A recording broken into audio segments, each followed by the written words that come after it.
ఒత్తిడిని తగ్గించుకోవడానికి సరళమైనటువంటి మార్గాలు అనుకుంటే, రోజులో 2 నిమిషాలు ఎవరితోనూ మాట్లాడకుండా ప్రశాంతమైనటువంటి మనసుతో కూర్చోండి. రెండవది చంద్రుడిని బలపరచడం అనేది ముఖ్యము.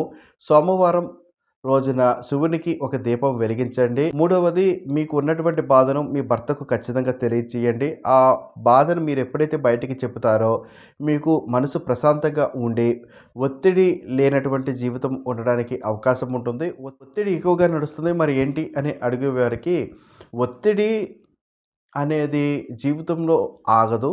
ఒత్తిడి నడుస్తూనే ఉంటుంది. కానీ ఒత్తిడిని ఎందుకు వస్తుంది అని అర్థం చేసుకుంటే దానిని జయించడము జరుగుతుంది.